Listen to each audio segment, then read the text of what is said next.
나 장이순이 고합니다.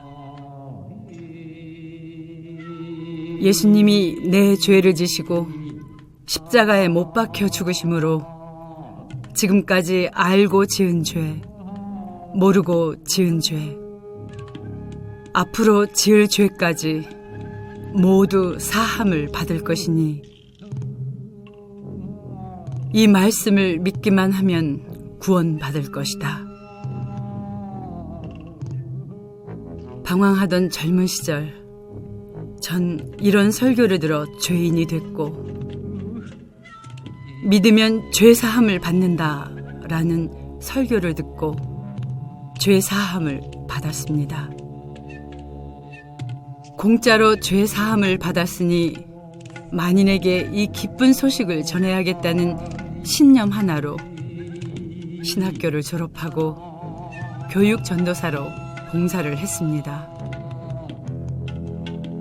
교회에서 나름 열심히 자료를 모아 학생부 성경 공부도 시키고 어린아이들에겐 이해가 잘 되도록 그림을 그려와 설교하기도 했습니다. 간혹 고등학생들 중에 제가 온전히 이해되지 않는 성경 말씀을 질문할 때면 등줄기에 식은땀이 주르륵 흐른 적도 있었죠. 이렇게 간증할 만한 사연들이 차곡차곡 쌓여갈 즈음 누군가 인터넷에 빼곡히 올린 어떤 글을 발견하게 됐습니다. 그것은 성경 말씀에 관한 것인데 그 글을 읽으면서 제 동공이 커져가는 걸 느꼈습니다. 기뻐서 어쩔 줄 몰라 심장이 쿵쾅쿵쾅 요동쳤죠. 왜냐면 짙었던 안개가 서서히 걷히며 모든 게 또렷하게 보이는 것처럼 이해가 되질 않아 그토록 예민했던 성경 말씀의 의문들이 하나하나 풀리기 시작했거든요. 그건 다름 아닌 임마누엘 스베덴보리의 글이었습니다. 스베덴보리는 28년 동안 영적인 세계를 구석구석 샅샅이 관찰해서 사실 그대로를 기록한 스웨덴의 천재 과학자입니다. 그는 신과 인간 영혼의 실상을 알게 되면 세상 삶의 가치와 목표를 알게 되고 세상에서 산 삶의 내용에 따라 영원한 삶이 결정된다. 더 정확하게 말하면 삶의 순간순간 안에 영원의 세계가 담겨 있다. 그러므로 이 세상과 저 세상, 종교와 생활은 나눌 수 없는 관계성이다 라고 한 것입니다. 스웨덴보리는 스탠퍼드 대학에서 선정한 인류 역사상 3대 천재 중 한 사람입니다. 그의 신학 체계가 단순히 천재적인 두뇌의 산물이겠지 하는 의문도 생길 수 있었지만 전 스웨덴보리의 생애를 살펴보고 나서 그런 의구심이 해소됐습니다. 그는 정말 대단한 사람이었습니다. 종교에 대해서 신교, 구교, 정통교와 비정통파 여러 교회를 방문해 사제, 수도승, 평신도들과 얘기를 나누며 종교적인 발전을 비판적이면서도 경건한 마음으로 관찰하기도 한 것입니다. 그리고 그는 진정 아름다움을 살펴 찾으려는 심미적 재능, 수학과 시, 발명과 문학적 재능을 모두 겸비한 놀라울 정도로 비범한 인물이었습니다. 과학자로서 복잡한 구조의 운송 차량과 공중 운송 기구, 바다 밑을 항해할 수 있는 선박의 제작도 계획했는데 이는 오늘날의 자동차, 항공기, 잠수함 등을 예견하는 것이었습니다. 그뿐 아니라 물을 이용해 공기를 압축했다가 뿜어내는 새로운 장치의 고안, 음악을 전혀 모르는 사람이라도 악보에 기재된 온갖 종류의 음표들을 연주할 수 있는 악기 제작, 사람의 욕구와 애정을 분석해서 알아내는 방법, 1초에 1000발을 발사할 수 있는 공기총 제작, 열고 닫는 다리, 도개교를 비롯한 여러 가지 기계 장치의 고안, 십진법을 실용적으로 활용할 수 있는 방법 등 원자론의 대략적인 내용을 설명한 바 있으며 프랑스 천문학자이며 수학자인 라플라스보다 앞선 성운서를 제시하기도 했습니다. 그 천재성에 놀라지 않을 수가 없었습니다. 스웨덴보리는 종교 분야에 대한 본격적인 탐구를 시작하기 전에 무려 60권이 넘는 책과 논문을 썼는데 그가 쓴 저서 중 중요한 것으로 자연계의 제1원리, 두뇌, 동물계의 경제, 이성적 심리학 등이 있습니다. 스웨덴보리의 관심은 여기서 인간으로 향합니다. 대체 무한자가 무엇 때문에 이 엄청나게 큰 유한계를 만드셨을까? 실로 이 우주는 인간을 위해서 만들어진 것이다. 인간이 그 속에서 살고 의미 있게 사용하기 위해 지어진 것이다. 스웨덴보리는 인간 탐구의 길로 들어서게 되고 특히 인간의 뇌에 대해 깊이 연구하게 됩니다. 그러던 1744년 부활절이었습니다. 나는 주 하나님 창조주 구세주이니라. 네가 인류에 알리기 위해 기록해야 할 것이 있다. 계시가 임한 그날 밤 스웨덴보리는 영의 세계가 실제로 존재한다는 걸 처음으로 보고 확신하게 됩니다. 그날부터 그는 다방면에 걸친 학식과 능력, 화려한 명예를 다 걷어치우고 세상 학문의 연구를 일체 중단하고 주님이 명하신 대로 28년 동안 영적 사실에 관한 기록을 남기는데 온 힘을 썼습니다. 반모섬에서 요한의 영안을 열어 계시록 안의 모든 것을 보이게 하신 것 같이 스웨덴보리에게도 더 밝고 확실히 깨달을 수 있게 장장 28년간이나 계속 영안을 열게 하시고 인류의 구원과 영원한 행복을 위해 새로운 가르침을 주신 겁니다. 이처럼 그의 영적인 교통은 1772년 3월 29일 그가 영국에서 세상을 떠나던 날까지 계속됐습니다. 스웨덴보리는 성경을 문자 그대로인 단어나 어휘로 이해한 것이 아니라 자신이 영계로부터 얻은 경험으로 성경의 영적 의미, 즉 문자 안에 담고 있는 거룩한 상징을 인류에게 설파하는 게 자신의 임무라고 생각한 것입니다. 난 많은 사람들이 육체를 입고 살아있는 동안엔 영인이나 천사들과 말할 수 없다고 얘기하는 걸 잘 알고 있다. 어떤 사람은 그것을 환상이라고 말하며 어떤 사람은 내가 명성을 얻기 위해 그런 말을 한다고 주장한다. 그러나 난 그런 평가에 개의치 않는다.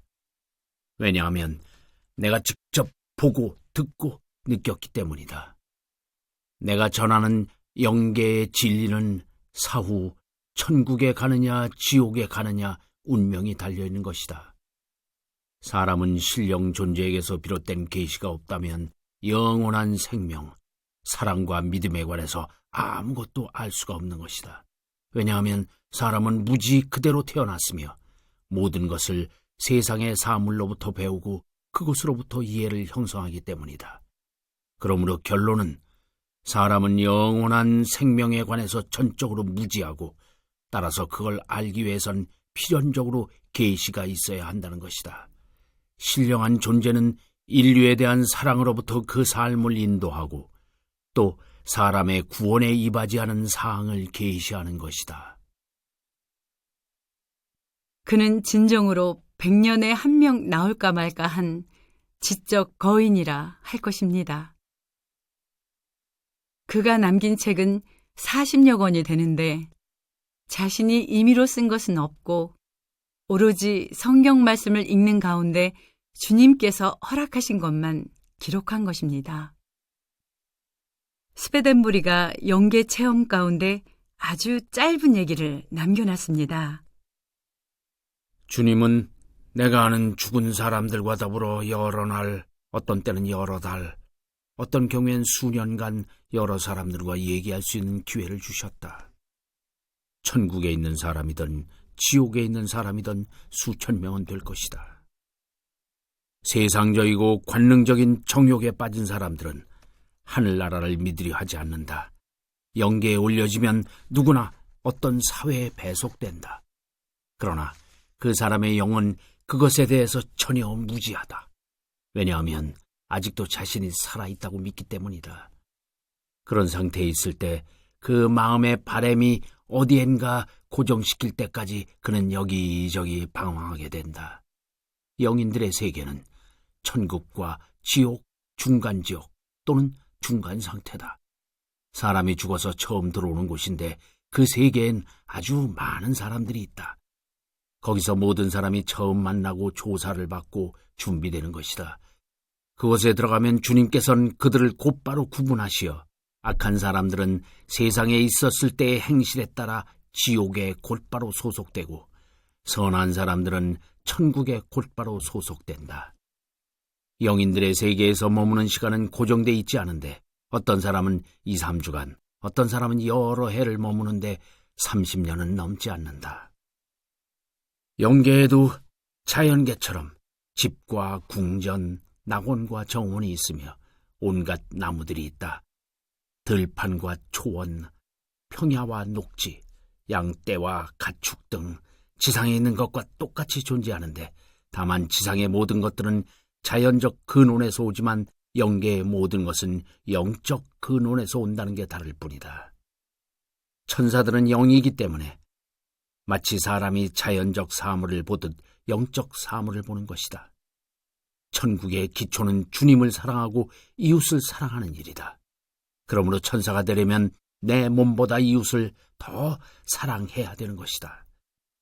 지옥으로 가는 길은 지옥문이 열리고 깊은 구렁텅이 동굴 속으로 빨려 들어가는데 지독한 냄새로 구역질이 나고 몹시 구린 냄새가 진동하는데 악한 영인들은 오히려 즐거워하며 좋아한다. 지옥은 타인을 비참하게 만드는 것에 큰 기쁨을 느끼고 악한 의도로 악한 행위를 하고 마음속으로는 신을 부정하는 이들이 사는 곳이다. 어느 날 인터넷 여기저기를 훑어보다가 전 한순간 모든 것이 정지된 듯 했습니다. 무슨 일이냐고요? 보리스카는 러시아 태생으로 현재 이 지구에 살고 있는 27살 청년입니다. 14살 때 수백만 년 전 화성에 살았던 화성인의 환생차라며 어느 기자와 인터뷰한 것을 난 보게 됐죠. 그 기사엔 화성인들의 모습을 직접 말로 소개한 것과 화성 사람 사진도 있었습니다. 문득 스웨덴보리가 영계에서 본 화성인의 모습을 피력한 어떤 책이 순간 떠오른 거죠. 스웨덴보리는 1700년대 사람이고 보리스카는 화성에서 살았다며 현재 살고 있는데 두 사람 말이 어찌나 그리 똑같은지 놀라지 않을 수 없었습니다. 순간 제 머릿속에선 저승과 이승을 오가느라 몹시 바빴죠. 난 얼른 스웨덴보리의 책 하나를 꺼내들었습니다. 그 책 속에 이런 내용이 있습니다. 화성에 사는 한 주민이 나한테 나타났는데 얼굴은 우리 지구인들과 비슷했지만 얼굴 아랫부분이 수염이 없는데도 그냥 양옆으로 귀 밑까지 검정색이었습니다. 얼굴의 윗부분은 노랗고 완전히 희지 않은 우리 지구 주민들 얼굴과 비슷했습니다. 난 두근두근 가슴에 흥분을 억누르며 두 사람의 말과 사진을 비교해보다 그만 눈물이 터지고 말았습니다. 영계와 자연계가 시공을 초월해서 하나라는 것 때문이었을까? 아니면 스웨덴보리 사상을 사랑하는데 그 글들이 진실이라 밝혀져서일까? 가슴이 벅차올랐죠. 그저 어린 보리스카가 옆에 있으면 꼭 끌어안고 싶을 만큼 왠지 모를 행복감에 휩싸였습니다. 우주를 품어안고 있는 듯 사랑이 대양처럼 충만해지는 기분이었죠. 보리스카에게 텔레파시 능력이 있다는 걸 알 수 있었는데 자신을 찾아오는 취재팀이 지하철에서 괴한들에게 위협받은 사실을 집에 도착한 취재팀에게 말해줌으로써 확인하게 됐답니다. 보리스카는 태어나자마자 눈에 초점을 맞춰 어른 같은 표정으로 모친을 쳐다봤다고 합니다. 다른 아기들과는 달리 울지도 않고 질병도 없는 데다 생후 8개월 때부터 말을 하기 시작해 주변 사람들을 놀라게 했답니다. 2살 때 크레용으로 사람들 몸에서 발사되는 영적 기운을 그렸고 3살이 되기 전에 우주에 관해 설명하기 시작했답니다. 3살부터 우주에 관련된 책을 찾아서 읽기 시작했는데 라틴어를 읽고 우주에 관한 정보를 말해 엄마가 크게 놀랐답니다. 5살 땐 화성에 관해 말하기 시작했고 7살이 되면서부턴 우주 전체에 관해 상세하게 설명하기 시작했답니다. 어느 날 주민들 앞에서 우주에 관한 신비한 얘기를 1시간 반 동안이나 했는데 우연히 마을 근처 캠핑 여행을 온 대학 교수에게 발견돼 프라우다 신문에 2차례 보도되면서 세상에 알려지게 됐습니다. 보리스카와 취재진의 얘기를 들어보시죠. 화성 사람들 키는 7에서 12m 정도고요. 전 작은 편에 속하죠. 눈매는 또렷하고 코는 거의 없어요. 머린 뒤쪽이 길고 뾰족한 형태인데 조형적으로 참 아름답습니다. 긴 다리를 가졌고 신기하게도 골반은 없어요. 아이는 생성하면 커다란 인큐베이터에서 자라는데 성장하는 속도가 엄청 빠릅니다. 그리고 탄소를 마시며 살죠. 화성인들은 2년에서 3년 주기로 집안 인테리어를 완전히 바꿉니다. 생각을 통해서 순식간에 바꾸는 거죠. 닌텐도 게임같이 똑같은 방법으로요. 영웅 기계를 직접 보진 못했지만 화성에 있을 때 지금 인터넷과 비슷한 정보 저장소를 통해 정보를 접했습니다. 지구에 온 이유는 화성 사람들이 다 죽고 화성인들이 특수한 돌로 영혼을 모았는데 돌들이 부서지는 바람에 지구로 왔어요. 화성에선 무슨 일을 했니? 플라즈마를 연료로 먼 거리를 일순간에 도달하는 공간이동 포털을 사용하는 UFO 조종사였어요. 비행선은 1인용, 2인용이 있는데 어린아이들도 운전을 해요. 여기 자동차 운전보다 쉬워요. 그리고 파킹은 공중에 하고 내려올 땐 떨어지지 않고 계단처럼 걸어 내려올 수 있어요. 전 화성에 살면서 우주선을 타고 지구를 방문해 사람들이 사는 걸 관찰했어요. 그리고 당시 레무리아 문명이 번성했던 지구를 자주 방문했는데 높은 파도에 휩싸여서 하룻밤에 침몰하는 걸 목격했죠. 지구에 살던 친구를 잃어 마음이 많이 아팠어요. 레무리아는 적어도 80만 년 전에 멸망했어요. 그 사람들 키도 엄청 컸죠. 9m 정도 됐으니까요. 사람들이 왜 아프게 되는지 말해줄 수 있어? 사람들이 아픈 건 똑바로 살지 못하고 행복하지 못해서 그래요. 만약 누가 당신을 싫어하면 그 사람한테 헌신적인 마음을 주세요. 이게 당신이 행해야 하는 사랑과 겸손의 법칙입니다. 진정한 마법은 사랑입니다. 보리스카가 태양계에 행성이 몇 개 있고 각 행성들에 어떤 위성이 있고 은하계가 우주에 몇 개 있는지도 말했다니 정말 놀라웠습니다. 보리스카를 러시아 과학원에서 오라체 검사를 했는데 보통 사람에 비해 오라체가 오렌지색 스펙트럼을 띤 상당히 강렬한 반응을 보였고 지난 20여 년간 지구 전역에서 태어난 기이한 능력을 가진 인디고 아이들 중 한 명이었음이 확인됐답니다. 거의 모든 인디고 아이들이 보통 인간들과 다른 구조의 DNA를 가지고 있고 면역력도 상당히 강한 편이라고 하는데 특히 보리스카는 가지고 있는 지식이 너무 상세하고 정확해서 그가 창작했다고 가정하는 건 불가능하다는 결론입니다. 전 보리스카와 스베덴보리의 말이 일치된 것에 너무 놀랐고 스베덴보리 사상에 심취해 10년 이상을 연구해서 임마누엘 스위든복의 신학사상 고찰이라는 제목의 석사 논문을 썼고 스베덴보리의 가르침을 세상에 널리 알리고 싶어 운명이 바뀌는 책을 출판할 정도였습니다. 전 스베덴보리를 통해 우주 안에 수많은 지구와 인간들이 살고 있다는 것에 늘 하늘을 쳐다보는 습관이 생겼습니다. 그동안 삶을 살아야 했기에 돈을 벌었고 아이들 양육과 주변 일들에 치여서 하늘, 달, 별, 그리고 땅에 흙과 식물들이 있는지조차 모르고 살았단 것이죠. 눈 뜨자마자 냉장고 뒤져 음식 만들어 가족들 챙기고 출근하고 집을 나서면 아스팔트 길 위에 빽빽한 빌딩 숲, 빵빵거릴 때마다 놀라 심장이 뛰는 자동차와 오토바이 크락션 소리, 그리고 회사에서의 긴장감. 하루가 어떻게 지나는지 모르게 지나가고 주말이면 밀린 집안일, 각종 행사들. 그렇게 살다가 비로소 자연을 접하게 된 거죠.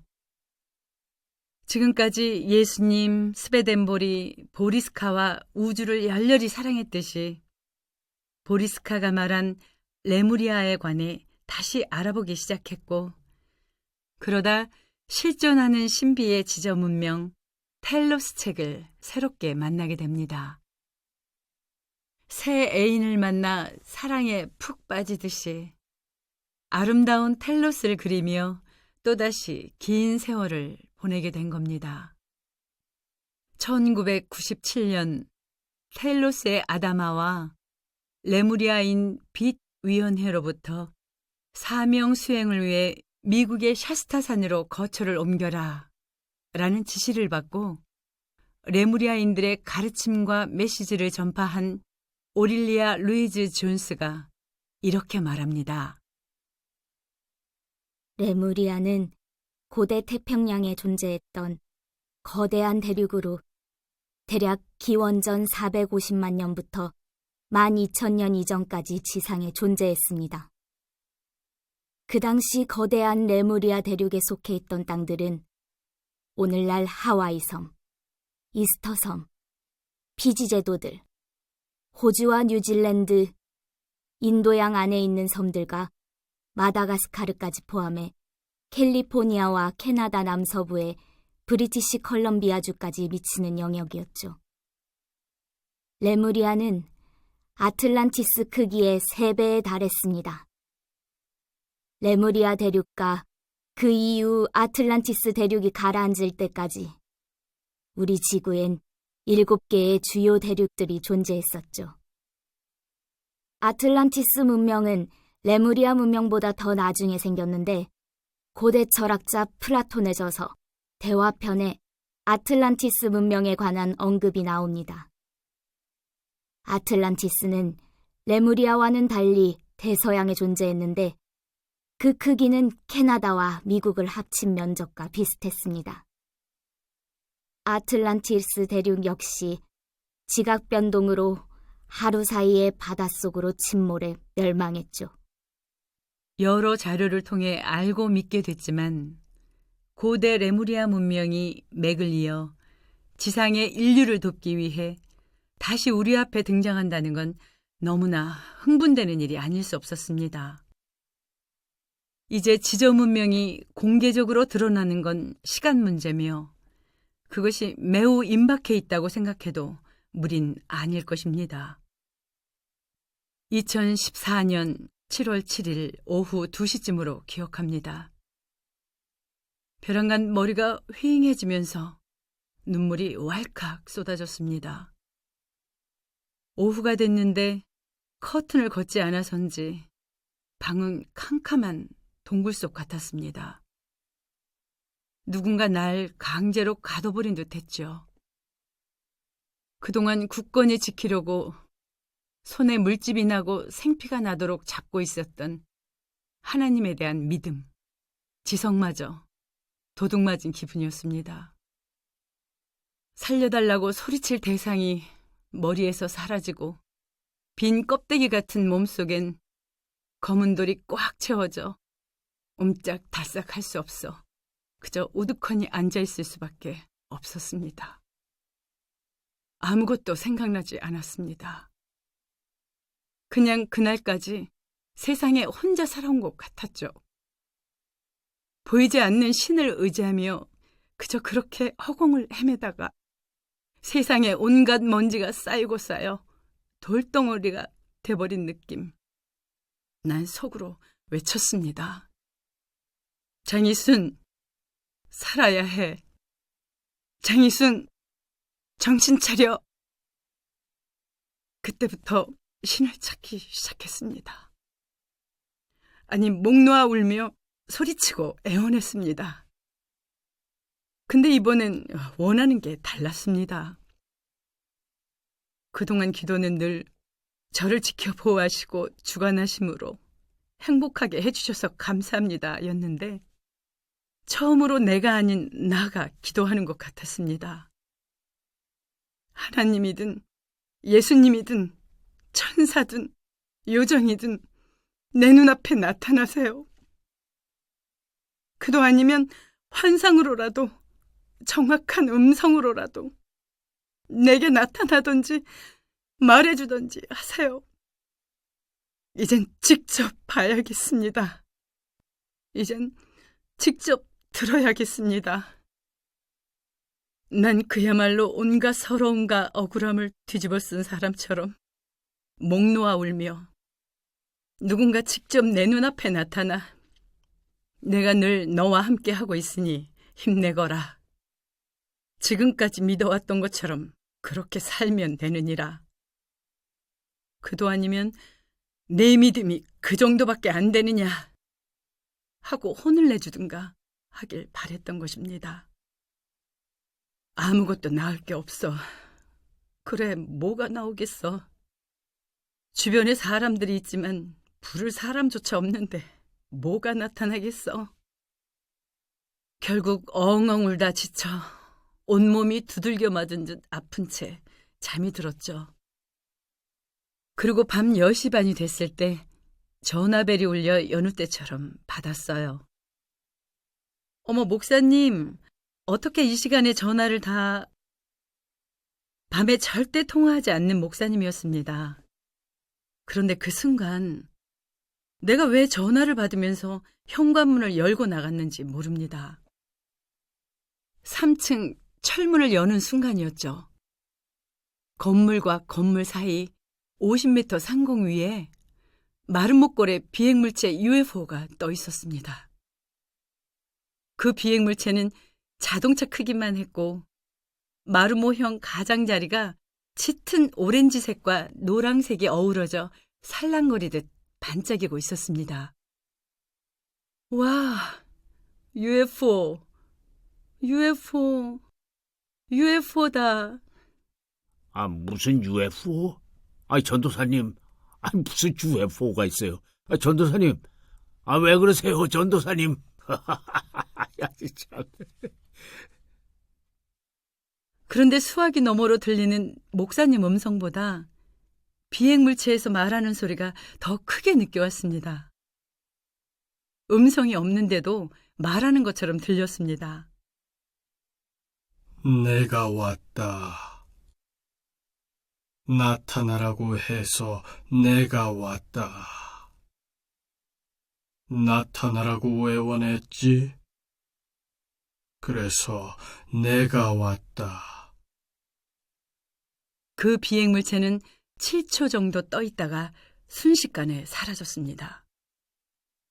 그 일이 있고 난 후 난 두려운 마음에 한동안 멍하니 있었습니다. 두려움이란 외계인이 사람을 해칠 수 있다는 지인들의 겁주는 말 때문이 아니라 지금까지 놓지 않으려고 꽉 잡고 있었던 믿음마저 없어질까봐 두려웠던 겁니다. 그나마 믿음 하나로 살아왔는데 믿음 하나로. 나 혼자만이 알고 있는 독백의 기도 내용. 근데 왜? 내가 생각하던, 내가 믿던 신도 아니고 사람도 아니고 UFO. 지인들에게 사실을 털어놨지만 헛것을 보았느니 술 취했었냐 하면서 제 말을 믿는 사람은 단 한 사람도 없었고 모두 걱정스럽다는 말뿐이었습니다. 2주가 지난 후에 난 마음을 가다듬고 인터넷을 뒤지기 시작했죠. 정말 말은 못 걸 UFO가 있나? 전 그때 그렇게 많은 형태의 UFO가 있다는 걸 처음 알았습니다. 원반형, 시가형, 다이아몬드형, 원추형, 날개 달린 원통형, 여러 개로 분리됐다가 합쳐지고 길이나 형상이 바뀌는 부정형 등등.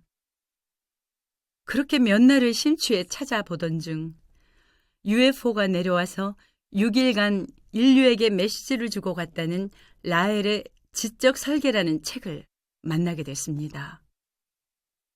그 내게 온 UFO를 더욱 확고하게 믿게 만든 원동력이 되었습니다.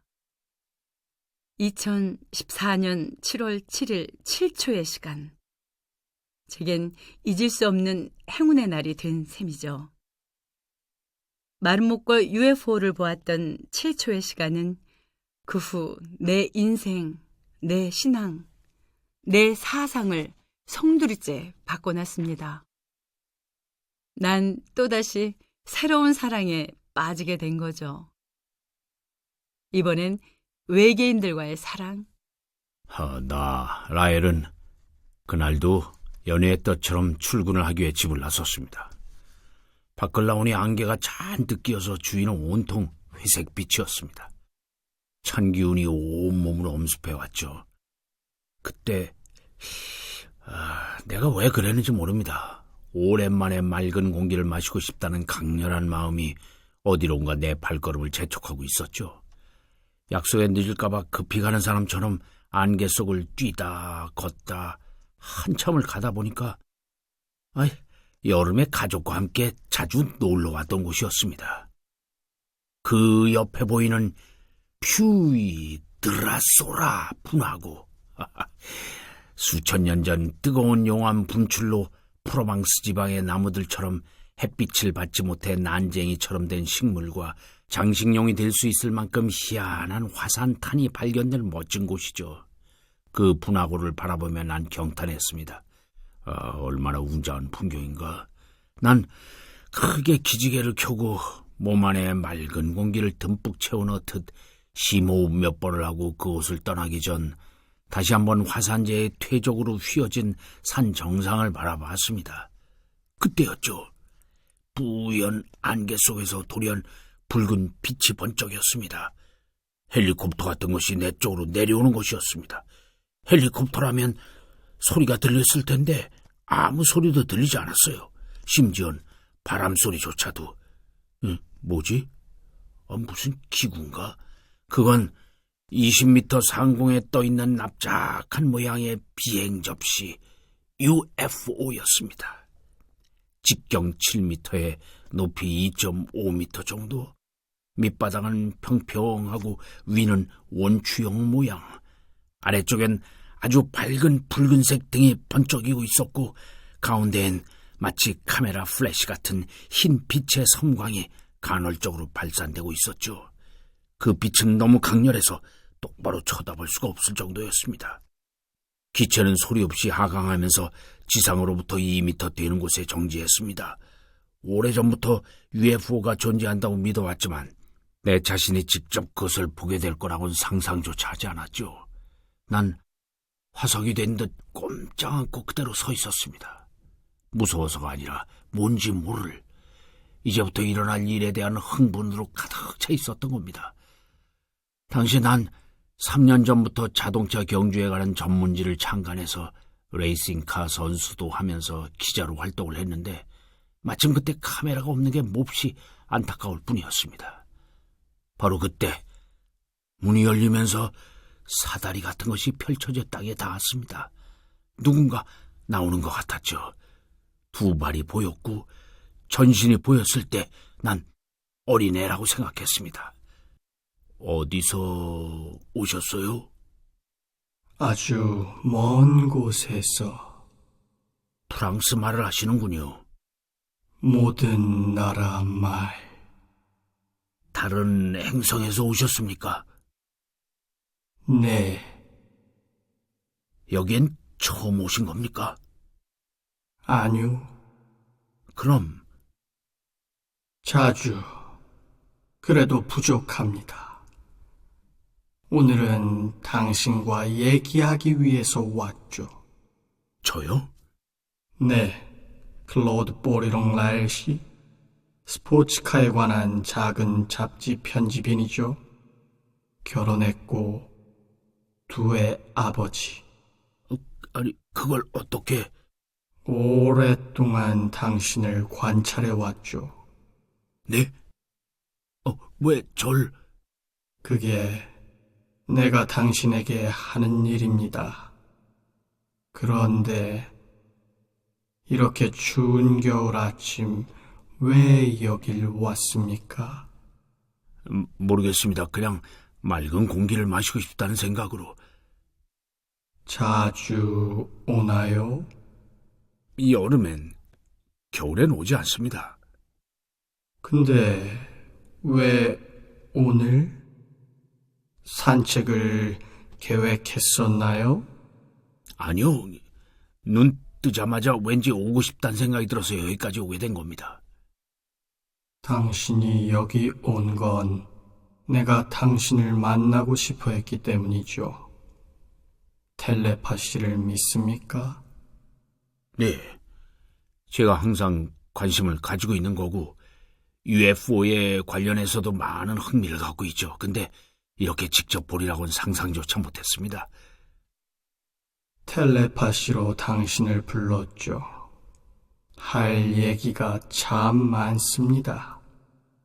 이제부터 잘 들으셔야 합니다. 당신은 사람들에게 자신들이 누군지, 그리고 우리가 누군지 진실을 말해줘야 합니다. 당신 말을 믿지 않는 사람들에게 반박할 수 없는 증거를 제시해 적절히 방어할 수 있어야 하고요. 그러니까 지금부터 내가 하는 얘기들을 기록하고 책으로 출판해서 널리 알리도록 해주십시오. 근데 왜 절 택하셨습니까? 새로운 생각을 받아들이고 표현할 수 있는 사람을 택해야 했습니다. 당신은 아버지가 유태인이고 가톨릭 교도인 어머니 사이에서 태어났기 때문에 적합한 인물이라고 생각했지요. 또 당신은 과학자가 아니니까 사물을 복잡하게 만들지 않고 간략하게 설명할 수 있고, 기자니까 사람들이 당신 말을 신빙성 있게 받아들일 거고요. 우리는 1945년 원자폭탄이 투하된 이래 태어난 누군가를 선택하기로 한 겁니다. 1946년에 태어났죠? 우린 당신이 태어나기 전부터 줄곧 지켜보고 있습니다. 어디서 오셨습니까? 아주 먼 행성에서 얼마나 먼가요?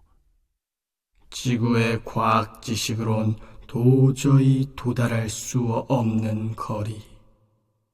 당신들은 자신을 어떻게 부릅니까? 우리도 당신과 똑같은 인간입니다. 우리 행성도 지구와 아주 비슷하죠. 여긴 왜 오셨습니까? 인간들이 얼마나 성장했나 보고 또 지키기 위해서입니다.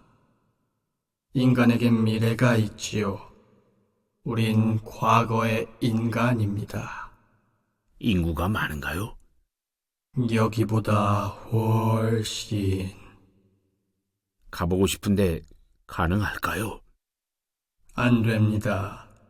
우선 대기가 아주 다르고 또 우리 행성까지 가는 여행에 견딜 수 있을 만한 준비가 안 돼 있어서요. 내일 오늘과 똑같은 시간에 성경과 필기도구를 가지고 오십시오. 절대 금속제 물건은 가져오지 말고.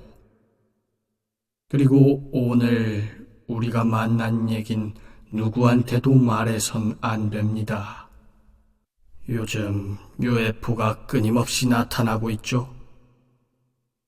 그건 성경이 밝힌 진실에 대해 확증을 주고 지구로의 귀환을 위한 대비인 것입니다. 창조자들이 귀환하기 전에 더 자주 나타날 것입니다. 우리 UFO를 본 사람들이 우리를 환각으로 봤다고 말하는데 아닙니다. 실제를 본 것입니다. 지구의 종말이 가까이 다가오고 있습니다. 종말이란 지구가 재난에 의해 파괴된다는 뜻이 아니라 교회가 그 임무를 완수했으므로 붕괴된다는 뜻입니다. 교회의 사명은 성경적 사실을 대중에게 널리 보급해서 창조자들이 귀환할 때 알아볼 수 있도록 하는 것입니다. 그런데 교회는 오랜 기간 동안 창조자들을 신격화시키는 과오를 범했고 야훼에 대해 그릇되게 말해왔고 진실에 굶주린 사람들 마음을 채워주지 못한 겁니다. 우린 모든 인간을 관찰하고 있습니다. 거대한 컴퓨터가 지구에 살고 있는 인간들을 항상 감시하고 있죠. 살아있는 동안 사랑과 진실을 위해 살았는가 아니면 증오로 얼룩져 살았는가에 따라 재판을 엽니다. 올바른 일을 한 사람은 이 낙원에서 영원한 생활이 허용되지만 나쁜 짓이나 부정한 일을 저지른 사람은 벌을 받게 되죠. 지구 인간들의 미래는 그들 자신의 손에 달려 있습니다. 선택받은 당신이 세계 만방에 이런 진실을 알리고 펼치도록 하십시오. 엘로힘이 지구의 모든 정부와 공식적인 접촉을 할 수 있도록 엘로힘의 대사관을 건설하는데 적극 참여해주기 바랍니다. 예고한 것처럼 모세, 예수, 석가, 마호멧, 그리고 다른 위대한 예언자들이 그 대사관에 갈 것입니다. 전 평소 사람 만나는 걸 조금 낯설어 하는 편이라 꼭 가야 할 일 아니면 약속을 잘 하지 않습니다. 그런데 순간 강화도란 말이 뇌리에 꽂힌 듯 어떤 이유, 어떤 목적도 없이 그냥 따라가게 된 거죠. 친하지 않은 사람과 전혀 모르는 사람들과 지금 생각해도 뭔가 쓰인 것 같았습니다. 드디어 목적지에 도착했습니다. 조그만 야산에 자리한 건물. 평소 같으면 전혀 관심조차 두지 않았던 간혹 단체 여행을 가면 마지못해 휘 둘러보고 곧장 나왔음직한 분위기의 건물. 그런데 희한하게 마음이 편하고 왠지 모르게 너무 좋았습니다. 참 이상하네. 뭐지? 막상 안으로 들어가 보진 않았지만 제사 때 피우는 향냄새가 날 것 같았고 벽에 긴 수염에 회색 저고리를 입은 할아버지 사진 몇 점 걸려있을 것 같은 느낌? 그런데 아이가 자기를 귀여워해주는 할아버지 댁에 온 것처럼 괜한 설레임마저 마음에 일었으니 스스로 의아할 수밖에요. 동행한 분들을 따라 안으로 들어갔습니다. 그리 크지 않은 거실에 할머니 한 분이 반갑게 우리를 맞아주셨죠. 같이 간 사람들이 인사를 하길래 저 역시 목례를 하고 모두 앉았습니다. 그렇게 5분이나 됐을까? 그 할머님이 제게 다가와 물었습니다. 성이 뭐예요? 네, 장입니다. 그랬더니 그 할머니가 다짜고짜 장 선생님은 여기서 나랑 살아 하시는 겁니다.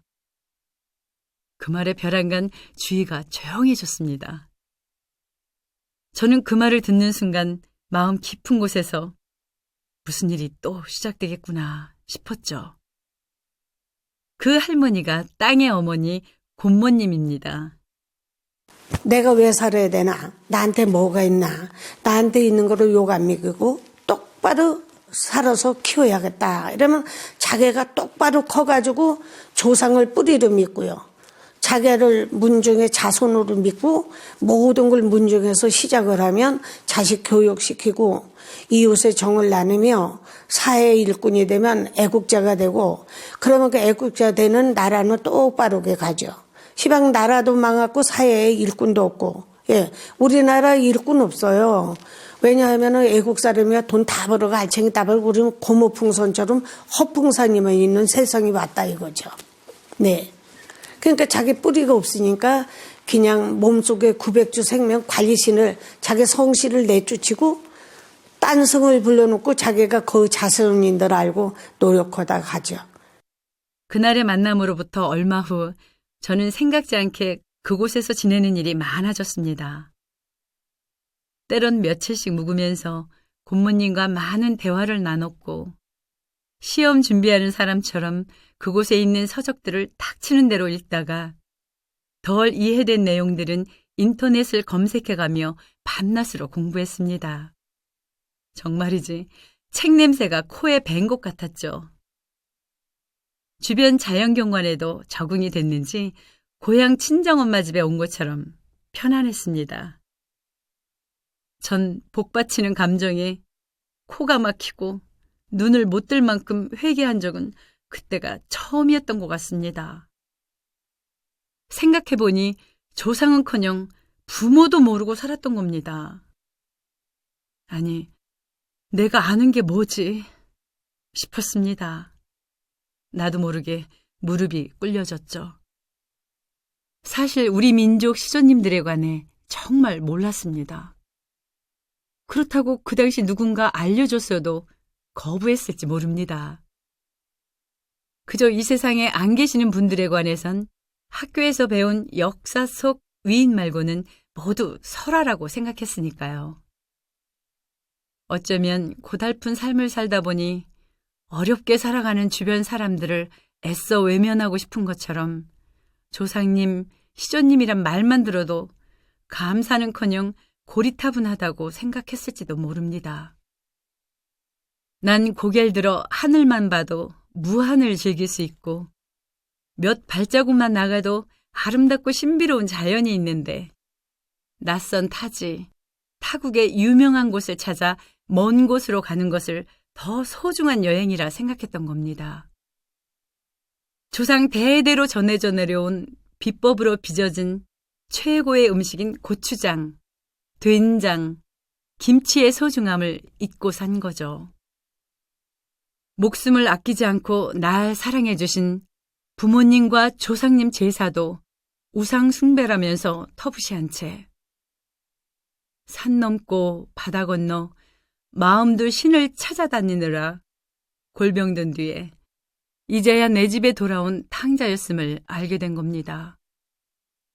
시조와 조상을 찾는 건 바로 날 찾는 겁니다.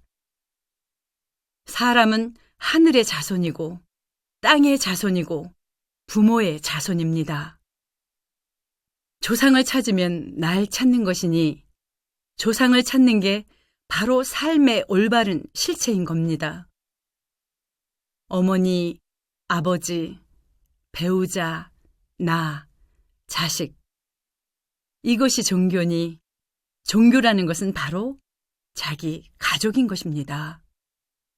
우리가 제사 문화를 지켜야 할 참 뜻이 여기에 있습니다. 1972년 아폴로 16호의 비행사들이 달에 착륙해서 지구를 바라보니 유난히 보라색 성광이 뻗치는 지역이 있어 사진을 찍었다고 합니다.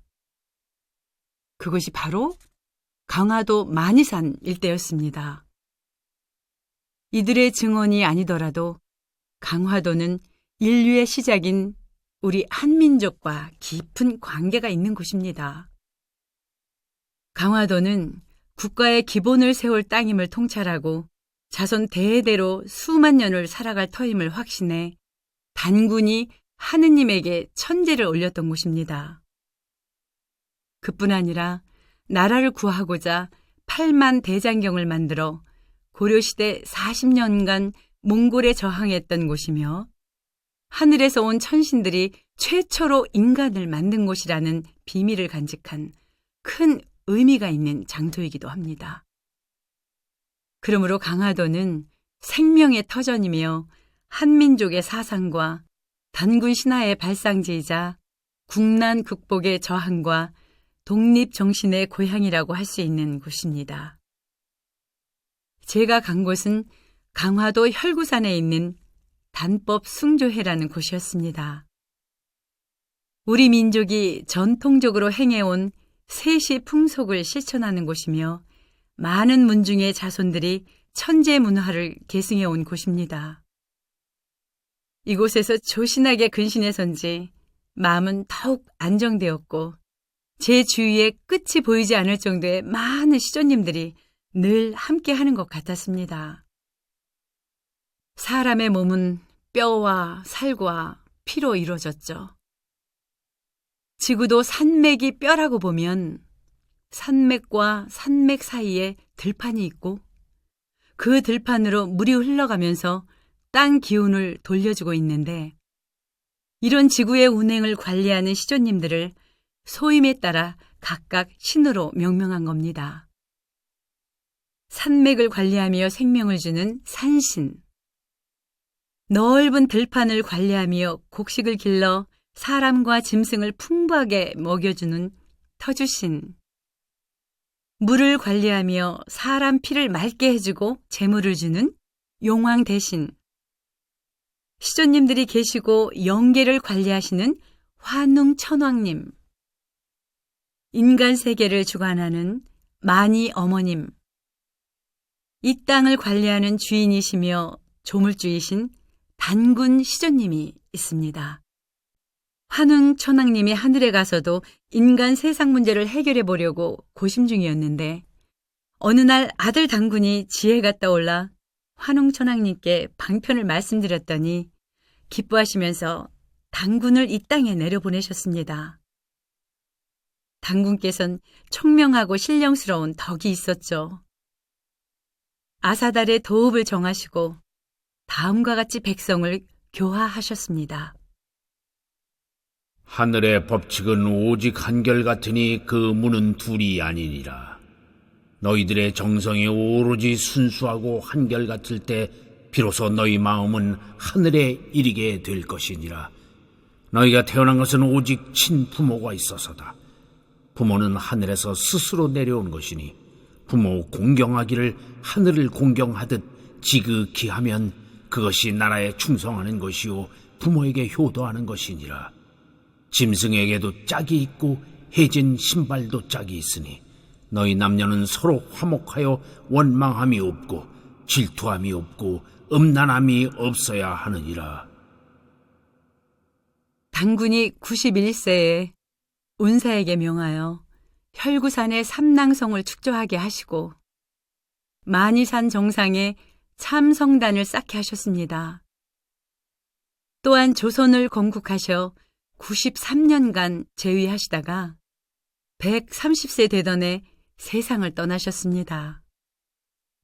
환웅천왕님이 하늘나라에서 천부경을 가지고 지구에 하강한 음력 10월 3일이 하늘문을 열었다는 뜻으로 개천절이라 했죠. 그래서 그날을 국경일로 경축하고 있는 겁니다. 환웅천왕님은 지구에 우리를 지으시고 인간 문명을 여시기 위해 개천하셨기 때문에 우리에겐 하늘에 계시는 아버지시며 하느님입니다. 세상의 모든 진리를 이끄는 거룩한 창조자, 지구촌의 모든 신화와 전설에 등장하는 문화 영웅이자 생명의 설계자, 지혜와 용기의 화신이자 위대한 존재, 세상 위의 세계와 세상 아래의 모든 지혜를 터득한 위대한 시조, 환웅이 인간이 가야 할 길을 위해 자신의 몸을 던진 것이고 환웅천왕이 창조물을 위해 자신의 생명을 던졌던 것이고 환웅 대성존이 우리 인간을 위해 자신의 모든 것을 바쳤던 것입니다. 이 위대한 환웅의 민족이 바로 우리 한민족입니다. 지금 한류는 1차 한류입니다. 한국의 춤과 노래, 드라마와 영화, 한국의 음식, 한국의 옷, 성형수술 모두 1차 한류입니다. 뒤이어 홍익인간과 한글이 2차 한류가 되어 세계로 퍼져나가게 될 것입니다. 그리고 마지막 3차 한류가 있습니다. 유대인들에게 탈무드가 정신문화의 원천이 되었다면 천부경은 우리 한민족의 뿌리이자 근원입니다. 이제 이 천부경이 3차 한류가 되어 지구촌의 위대한 지도 강령과 원리로 떠올라 전 세계를 이끌어가야 합니다. 그러면 인류의 역사는 바뀌고 지구는 대통합을 이루게 될 것입니다. 루마니아 출신의 작가이자 철학자 게오르규는 그의 대표작 25시에서 이렇게 말했습니다. 인류를 구원할 빛이 동방으로부터 오리라. 동방으로부터 오는 빛은 중국도 아니고 일본도 아니다. 바로 대한민국 코리아다. 인간은 홍익 인간에 의하지 않고는 구원될 수 없다. 그는 한국의 사상과 문화만 연구한 게 아니라 한반도의 지형을 연구하고 경이로 말도 남겼습니다. 한국의 모습이 열쇠처럼 생겼다. 향후 지구촌의 모든 난제는 한반도에서 해결될 것이다. 우리 조상님은 하늘, 즉 영계에 계시면서 우리를 지켜보고 계십니다. 무엇보다 중요한 건 뿌리를 지키는 것입니다. 내 뿌리는 내 근본, 내 조상인 것이죠. 그러므로 내 마음자리가 내 조상으로부터 떠나 있으면 조상으로부터 정기와 기체가 오지 않아 내가 온전히 살아갈 수 없는 겁니다. 이제 깨달은 바 우리나라 땅이 바로 대성지이고 에덴 동산이 태백산인 겁니다. 태백산에서 인류가 최초로 출범하여 5색 인종이 4대강을 따라 각기 흩어져 지구에 퍼져나간 것이죠. 단군께서 이 모든 중생을 제도하는 홍익인간 이화세계의 창세를 시작하셨습니다. 이에 우리 민족은 단군의 정신, 성품, 뼈와 피를 이어받은 하느님의 자손인 것입니다. 우린 지금 본성과 조화를 잃어버리고 탐욕과 무지, 편견으로 인해 다툼과 분쟁과 전쟁이 끊이지 않는 상황 앞에 놓여 있으며 핵무기로 파멸 직전의 상태에 처해 있습니다. 수억의 사람들이 굶주리고 있고 수많은 동식물이 멸종돼 사라지고 있으며 거대한 밀림이 황폐화되고 환경오염은 나날이 심해지고 있습니다. 지금 우린 갈림길에 서 있습니다. 파멸의 길로 갈 것이냐, 깨달음의 황금 시대로 갈 것이냐. 인간의 역사를 바꾸고 인간을 구원할 수 있는 길은 하늘을 나는 배가 지구 밖에서 안으로 들어오는 길밖에 없다고 생각합니다. 이제 우리를 창조하시고 늘 지켜보호하시는 우리의 하느님들이 오셔서 우리 모두 행복하게 살아갈 수 있는 지상 천국, 황금 문명의 시대를 펼쳐나가기 위해 성전을 준비해야만 합니다. 그래야 하늘을 나는 배, UFO가 지구에 들어오게 되는 것입니다. 모든 메신저들이 한결같이 계시했던 그때가 바로 지금입니다.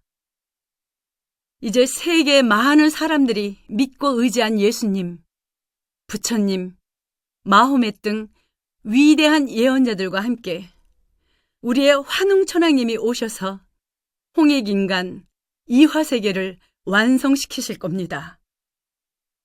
각자 개인에게 뇌가 있어 생존할 수 있듯이 인류 전체에도 인류의 뇌가 있어야 합니다. 인류의 뇌가 될 능력과 역량을 가진 자들은 신이 되고 삶의 모든 분야에서 지성을 드러내는 여인들은 여신이 될 것입니다. 이들에 의해 인간은 사랑의 존재고 지구는 아름답고 평화로운 곳이며 삶은 행복의 기쁨을 서로 나누는 그야말로 지상 천국이 이루어져야 하겠습니다. 누구에 의해서요? 바로 당신입니다.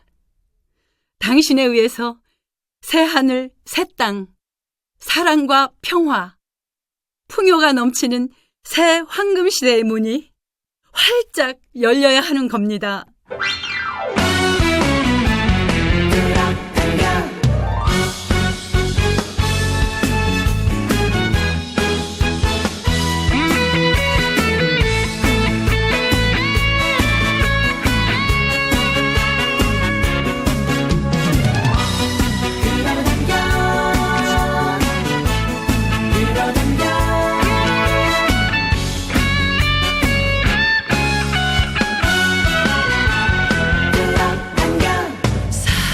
사는 게 힘들다고 탓하면 무엇해. 사랑도 미움도 생각하기 나름이야. 아픈 마음 버리고 크게 한번 웃어봐. 인생이 행복해져요.